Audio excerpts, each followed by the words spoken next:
Hi folks, it's okay Timileyin, the QueerNerd of Queercity podcast, and yeah, all are welcome to the 5th season of the Queercity podcast. This is the first extended podcast episode.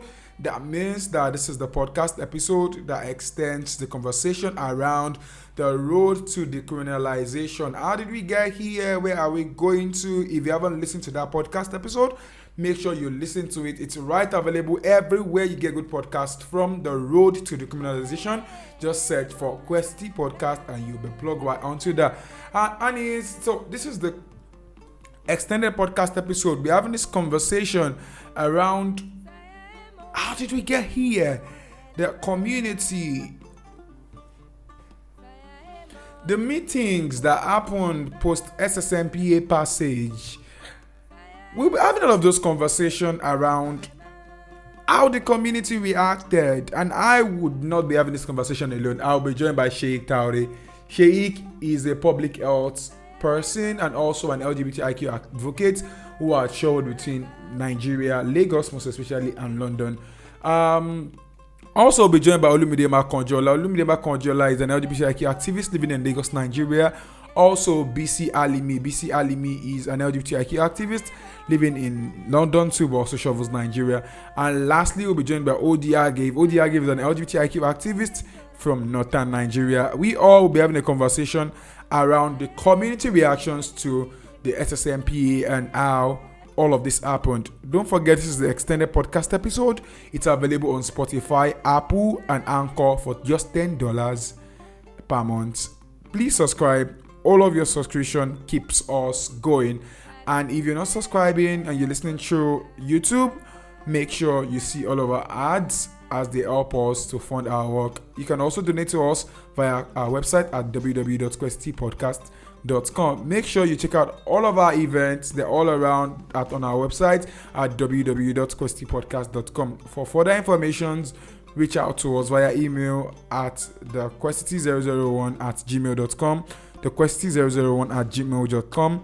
We're going right into this short break, and after this short break, we're going right into the conversation.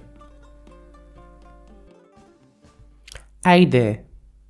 This show you're about to listen to is produced by Queercity Media, home to all your favorite Nigerian and West African LGBTQ plus content and LGBTQ plus persons. We're queer here, we're LGBT here. Hello everyone, my name is Olumide Makanjuola and I was in Lagos when it was passed. Before it was passed, I was in Lagos. I was working at Tears. As the voting was passed, I was serving as the acting executive director actually.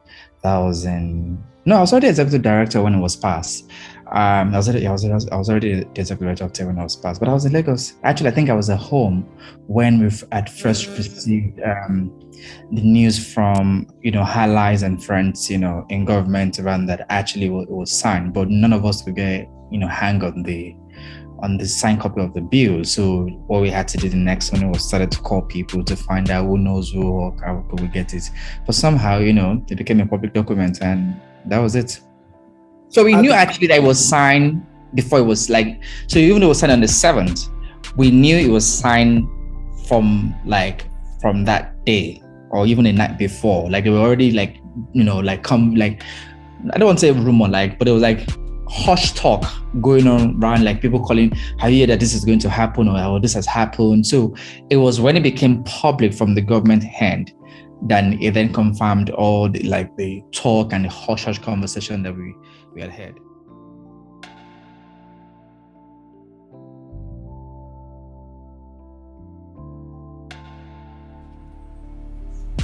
Hello, thank you for having me. It's a pleasure to talk about an important part of history of the LGBT movement in Nigeria. 7 years on, I think the law is still upheld for many reasons, but I think I see two main reasons. One is political. So the SSMPA had huge support from politicians, from the public, from religious institutions, and I don't see politicians going back to address something that was so popular. And so the major reason is political. There's no incentive for any politician to go back and amend this law or remove it. Second reason, I think, is legal. So it's been 7 years and there's been a few legal attempts to challenge the SSMPA in courts, and so far all those attempts have failed. So the few legal attempts have failed. There's huge political support for the bill, so it's no surprise that this SSMPA could be around us for a long time. When the bill was passed, it was like a big punch in the stomach for all of us. It was a moment where we felt this is something really serious that's happening. We felt that all of a sudden it's almost like your country doesn't want you anymore, or your country is legalized the fact that you're now a second-class citizen. So we felt like it was very, very damaging. And of course we were proven right, because soon after the law was passed, we started seeing cases of violence rising. I remember the Gishiri village issue in Federal Capital Territory, like a community of gay men who suddenly got persecuted, lynched. Similarly in Bauchi State. So within that January-February 2014, we saw a big rise in cases of persecution, court cases. So we knew it was very bad, and then we knew it has sort of got the country to further stigmatize, discriminate the LGBT community. In a community that was already being discriminated on before. So yes, it was a very bad feeling. So in terms of the queer movement itself, I would say that it was an awakening for many activists, both in Nigeria and the diaspora.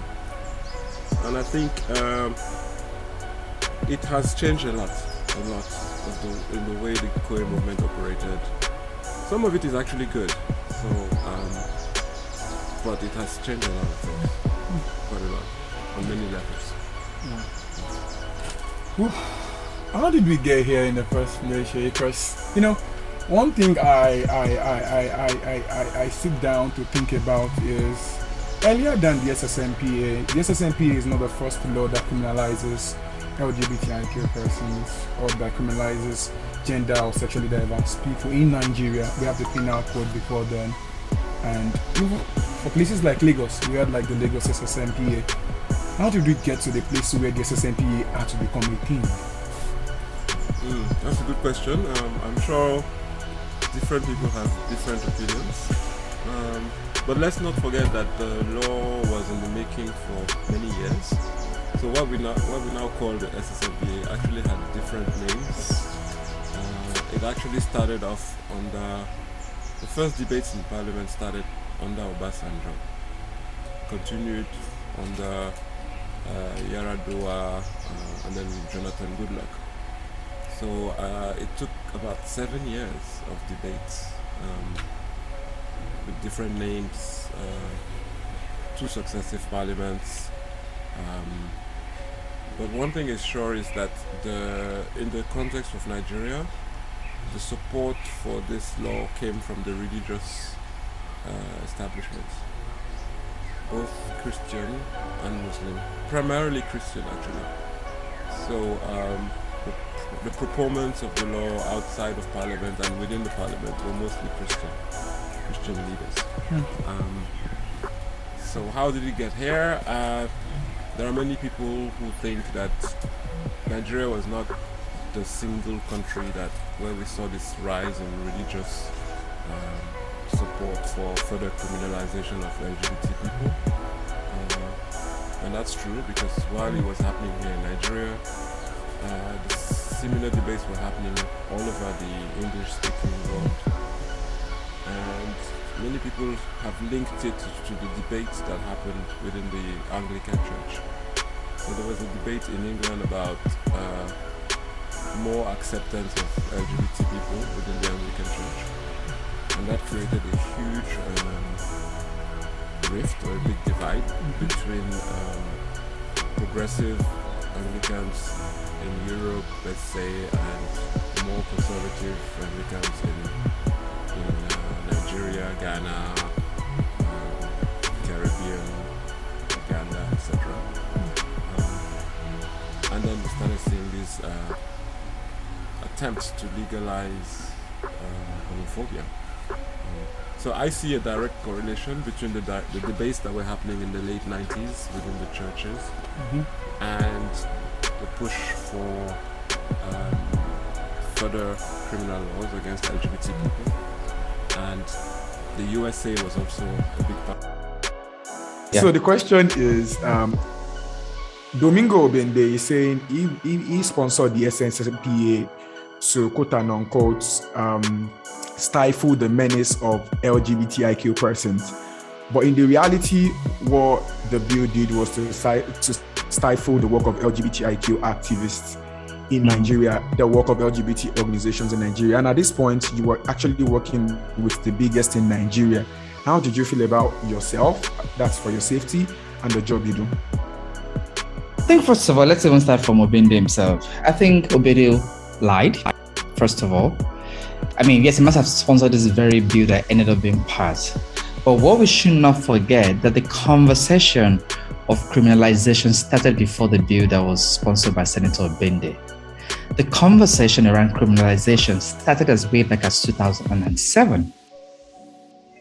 And before that, there were been different versions of bills that were sponsored by different senators at different time and different House of Rep member. What you should also know is that the bill that was signed by Goodluck Jonathan in 2014 is also almost the same equivalent of the bill that was signed by the Lagos State government to prohibit same-sex marriage as far back as 2007. So one of the things I feel like is also very quite important that we might want to do is also to connect history, but also question why these things happened. Because when you take the bill that was signed when Governor Bola Tinubu was a governor, it's almost the same bill as what was signed by Goodluck Jonathan. And it was the same bill to prohibit same-sex marriage out. So when we talk about Obende and what it did, it's not just what about Obende did, right? It's what has always happened and what started happening even way before Obende sponsored his own bill as a senator for whatever reason he did. Now, going to your conversation around safety and all of that, of course, even before the bill was signed, safety has always been a concern. I think you get to a point where you get used to knowing that the work you do comes with a certain level of unsafety. So I was used to getting calls like threat calls or threat email or all kind of just bad behavior or things that were just not inappropriate or things that were wrong. But also as a person, I'm generally careful with my own security, my safety, and how I ensure that I don't overly, expose myself. But that doesn't mean that those incidents didn't happen. They happen. I remember the first week when the bill was signed, I remember my aunt and my uncle calling me do you want to fly out for them? I'm like, no, but there's nothing to fly out for. It's a bill. It's, we're not doing anything illegal because again, if you have to look at the bill and you also have to look at the law, which is the overarching law of the land, which is the constitution, it's override everything in the bill in itself, right? So I'm like, there wasn't a need to leave. But were they issues, were they consigned? Oh, there were issues that were consigned. They were. Well, when the bill was passed, it was like a big punch in the stomach for all of us. It was a moment where we felt this is something really serious that's happening. We felt that all of a sudden it's almost like your country doesn't want you anymore. Your country is legalized the fact that you're now a second-class citizen. So we felt like it was very, very damaging. And of course, we were proven right because soon after the law was passed, we started seeing cases of violence rising. I remember the Gishiri village issue in Federal Capital Territory, like a community of gay men who suddenly got persecuted, lynched. Similarly in Bauchi State, So within that January, February 2014, we saw a big rise in cases of persecution, court cases. So we knew it was very bad, and then we knew it has sort of got the country to further stigmatize, discriminate the LGBT community. A community that was already being discriminated on before. So yes, it was a very bad feeling. So in terms of the queer movement itself, I would say that it was an awakening for many activists, both in Nigeria and the diaspora. And I think it has changed a lot in the way the queer movement operated. Some of it is actually good, so but it has changed a lot of things, quite a lot, on many levels. Yeah, it's interesting. Well, I came back to Nigeria in 2012, so the end of 2012, and I must say that I was part of the LGBT movement from outside because I was living in the UK and the US.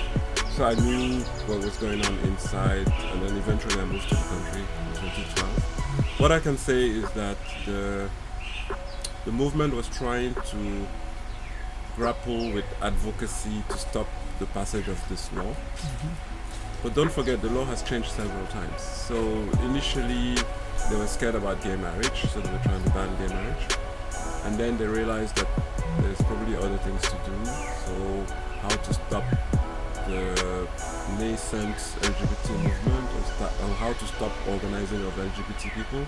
So that's why they introduced clauses in the law to ban gay associations. That's my strong feeling.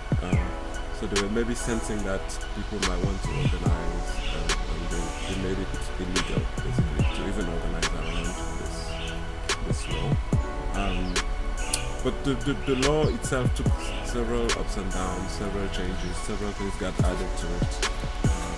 That's why you have a lot of people who see the title same-sex marriage and they think it's about marriage, but when you read the law, it has a lot more than just marriage. It bans advocacy, it bans same-sex relationships. It even introduces the word gay for the first time in Nigerian law. But the law itself is very confused. It's a bad law. And the reason why you say it's a bad law is because Nigeria has struggled to even enforce it. There's not been any successful attempt to enforce this law. This is very bad. It's a very bad law. It's impossible to enforce this kind of law. But it's also designed to create fear and discrimination. But that, for me, has not deterred the LGBT movement from organizing. I must say that, in my opinion, the LGBT movement in Nigeria was very weak. Very weak. It was before the SSMPA.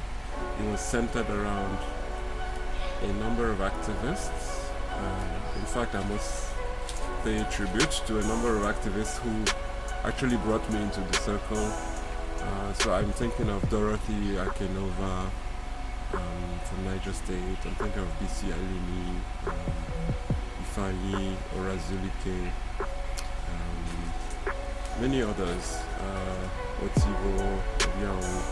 A lot of people who were active in their own circles, but still it was a weak movement because you could literally gather all the Nigerian activists in your parlor. There were not more than 20, and you had a few NGOs that were supporting LGBT rights, and then some of the HIV service organizations. But for the size of this country, I always felt like Nigeria has a small LGBT movement. There are countries that are 10 times smaller with a lot more, much bigger movements. I think of Uganda and Kenya, for example. Yeah, a big impact on the queer movement. One of the impact that I think was positive is that it's before the SSMPA, activists abroad and activists in the country were not in good terms. So a lot of the activists who were in the country would tell activists abroad, stay in your lane. You are in London, you are in New York, you don't know anything, you don't know what we're going through.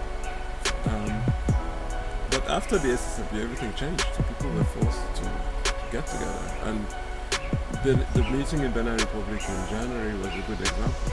So we had people fly in from Europe to meet us in the same meeting. That was the first time it happened. So people realized that they had to be together. And also we realized that prior to the passage of the SSMPA, our allies were not very vocal. So people who were allies of the LGBT community were not very vocal. And so the Benin Republic meeting was this kind of awakening that we realized, so we're fighting this law, but we thought we are all these friends in the feminist movement, in the trade unions, and they're all quiet. Nobody's speaking up. So that's when people realized, we are on our own. So the meeting was very much on the plan to strategize again.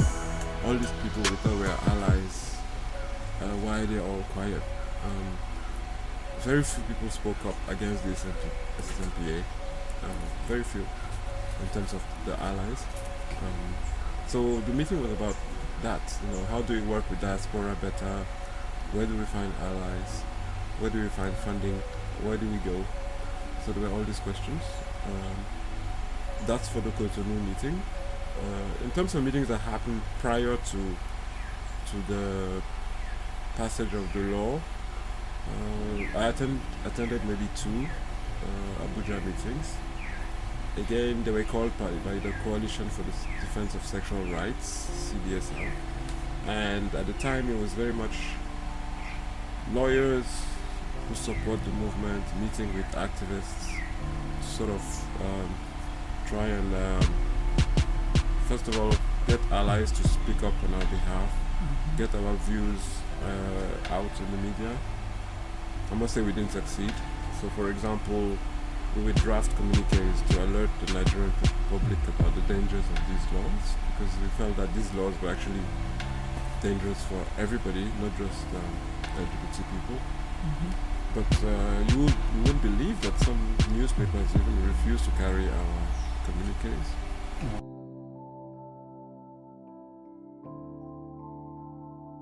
The meeting in Benin, when the bill was signed into law, there were conversation on what we wanted to do. And as you know, we're humans, emotion were running high. Some people wanted to take action immediately.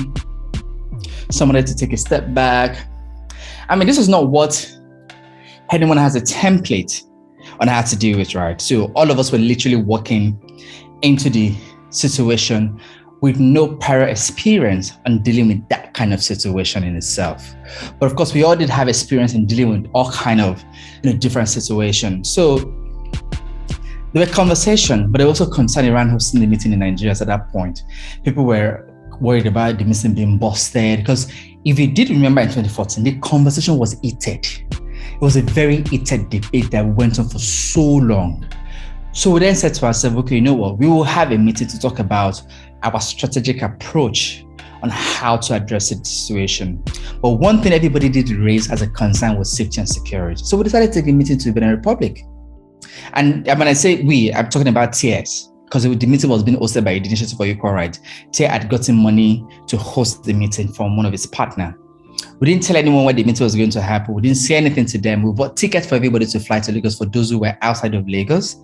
And when everyone goes to Lagos, they were transported to Benin Republic. My name is Bisi Alimi. Benin 2014 meeting. I was invited. I got the invitation to attend as one of the visible LGBTQI plus activists in Nigeria.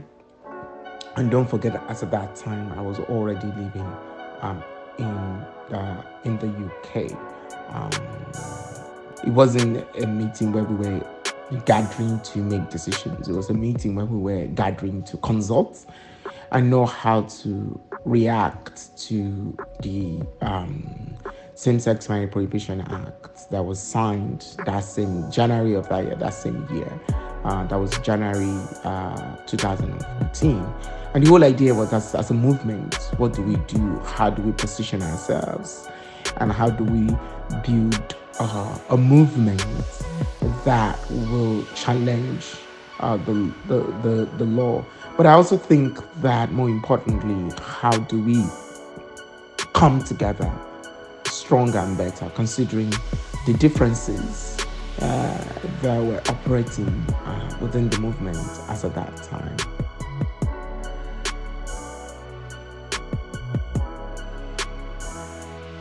For me personally, as an activist, just as an activist on my own, it was a very defining moment for the movement, in the sense that it probably has produced what we've had today, or contributed to what we've had today as a movement. Because at that meeting, there was a split. Some people wanted to do work in a certain way, some people wanted to do work in another way. At the end of the day, everybody came out. So there was like two coalitions that came out from the meeting, and everybody went to do work in different way how they wanted to do it. No, there was already a coalition that was already existing before we went to bed. What happened was that many people were part of that coalition, pulled out of that coalition because they wanted to do work differently. Makes sense. That coalition wasn't an LGBTQ coalition. It was a sexual, it was a sexual rights coalition. Was broader. So what happened that people wanted to do work. People said there was a need to have a coalition specifically only for LGBTQI. And that was what happened. So people broke out and then created a Solidarity Alliance, which was strictly for LGBTQI organization. And the whole idea of the coalition was not to implement program, but to enable partnership and collaboration across its membership. So it wasn't an implementing coalition or network. It was a network that was enabling partnership across its members. My name is Agev, an LGBT rights activist in Nigeria. The coalition for the defense of sexual rights was birthed at that meeting. Also, we had Solidarity Alliance.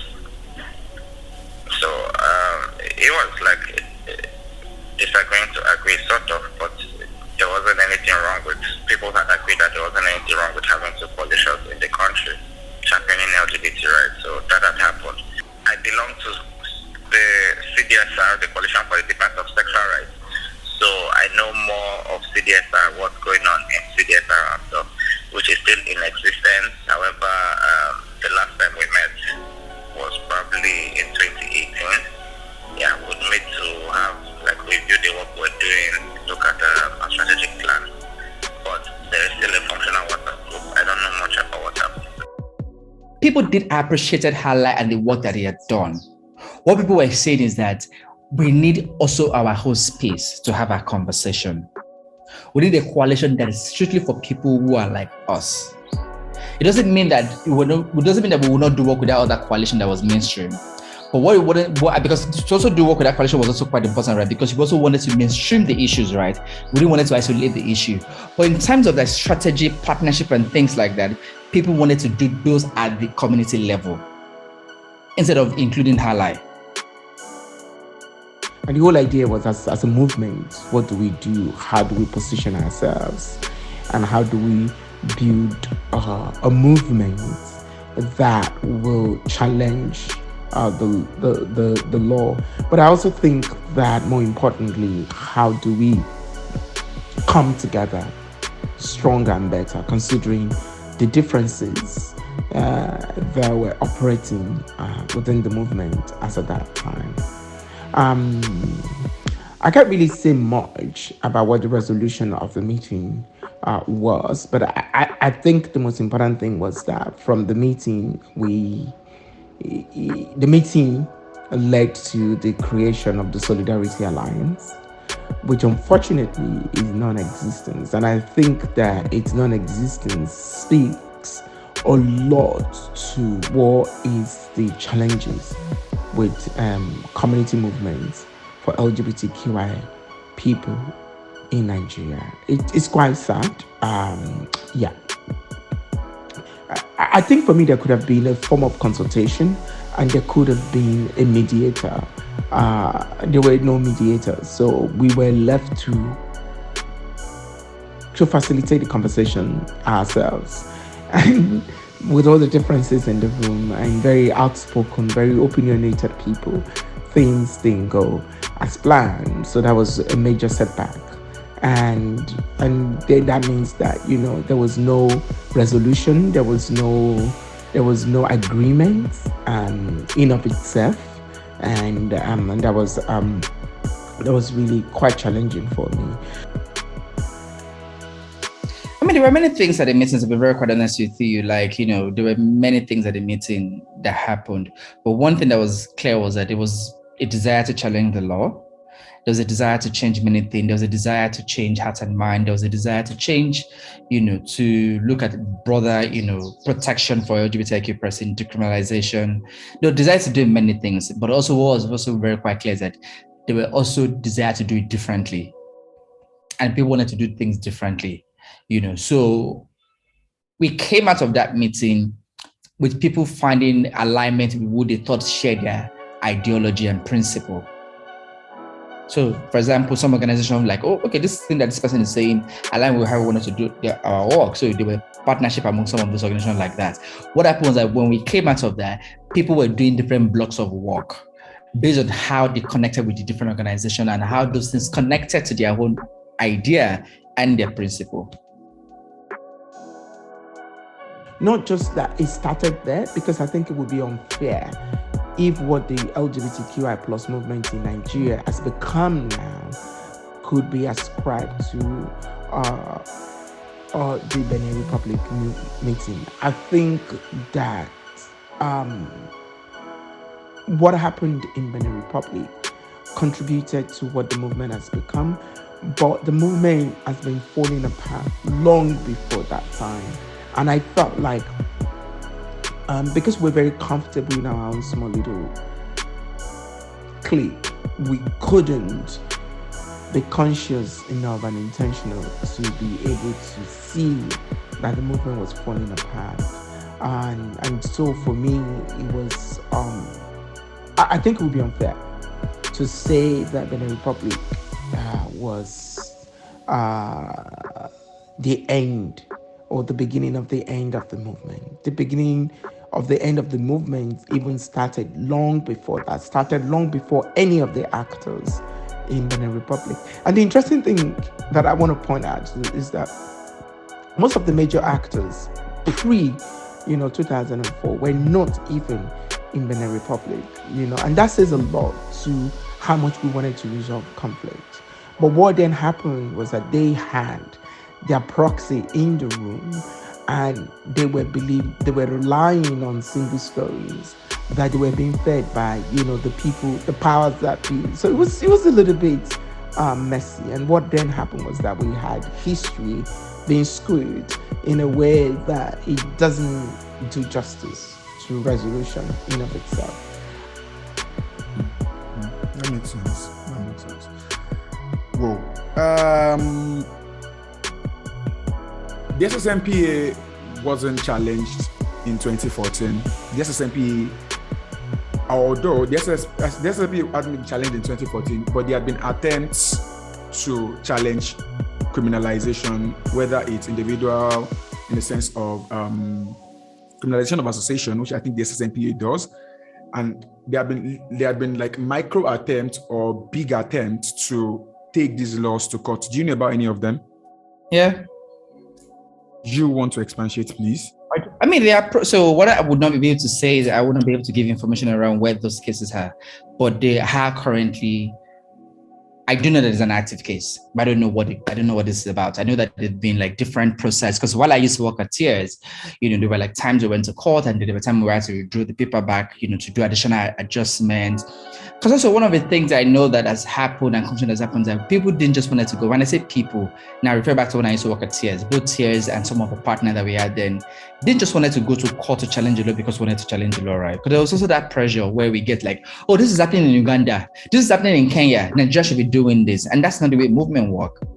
If we're going to decolonize how movement should be, we must also not try to import or say we should take from what. I mean, we can learn from what is happening there, but there should not be pressure because it's happening there, it must happen here. Because context matters and context differ. So people wanted to ensure that we were not just going to court for the sake of going to court. Because, right, if you had gone to court and then, lost the case, of course, like we've gone to court, everybody would say, yes. That wasn't the case.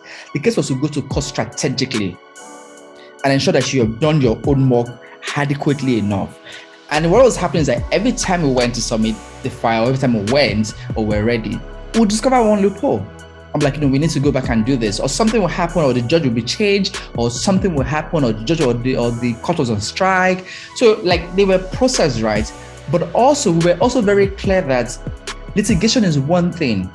Decriminalization, while it's very important and magnificently great, it doesn't have a direct immediate effect on the lived experience and daily reality of a queer person on the streets.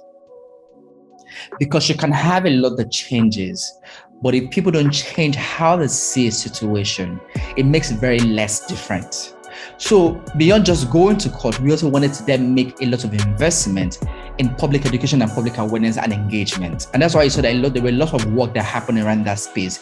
And there's a lot of work happening around this situation in different quarters done by both organizations, individual activists, because it is very important that as we're preparing to go to court, or for this case or any other case, that we're also investing in creating a collection of stories, information that can give people education that can then connect to the change that might happen in court.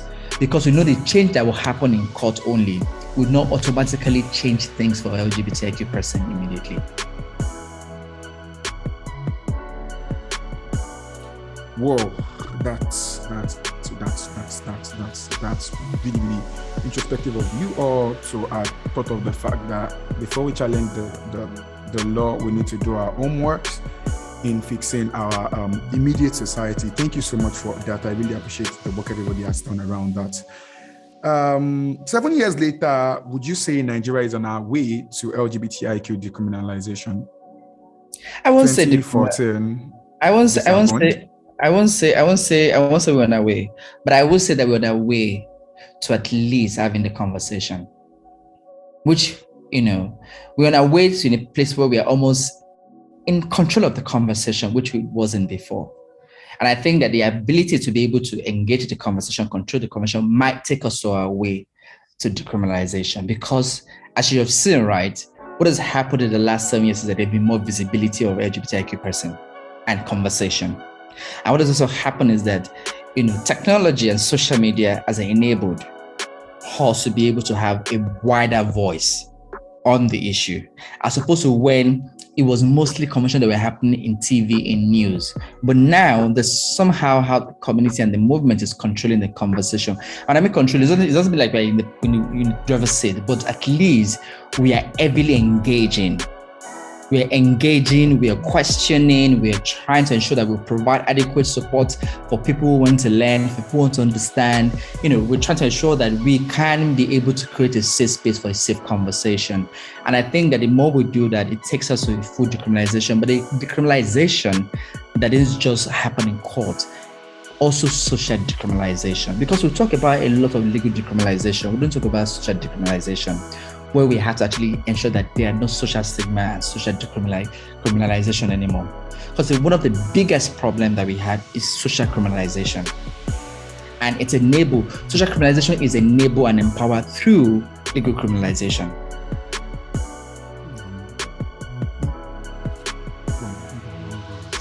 Thank you so much, Olumide. I really, really do appreciate this. We all here, everybody here, we appreciate you for your time, for your sharing of your experience. If there's anything you would say to the Nigerian LGBTIQ community, or even because it's just 52% of our listeners that are in Nigeria, the remaining 48% hear about what is happening in Nigeria through Queercity. If there's a thing you would say to everybody, what would that be? Nothing but just to say to people, please live your truth. I know that it's very easy to say live your truth, but I try to live my truth every day because it's very important for me, and I encourage you to live your truth however you can, in your own little way, but on your term. No pressure to do this or the other way. Live it according to your current circumstances, context, because your truth will always evolve, right? Your truth is not a bus stop. It's not like as if you get there and then you stop. We constantly continue to live. We relive our truth every day. So please live your truth. Do it on your term. There is no pressure. You don't have to be the other way or this way. And I say to people, you don't have to be an activist to be a member of the LGBT community. You're a community person, and that's enough. That's important. You're a person, and that's important. So please stay safe and ensure that widely across Nigeria, be aware of the organizations that are in different states and your different city, just in case you might need support. Beyond Lagos, there are other many organizations outside of Lagos and outside of the major capital cities. So please be aware of them and ensure that you're in contact with them just in case you need support or you need help. Thank you. Yay. Thank you. Yay! We've come to the end of this podcast episode. It's been a whole 40 minutes of conversation around Nigeria's road to LGBTIQ decriminalization. I am still your host, Timileyin. This is produced by Queercity podcast for Queercity Media and Productions, Nigeria, West Africa. And yes, babies, if you really want to catch up with our stuffs, events, podcasts, and even donate to our work, visit www.queercitypodcast.com. We love you. See ya all soon. Bye.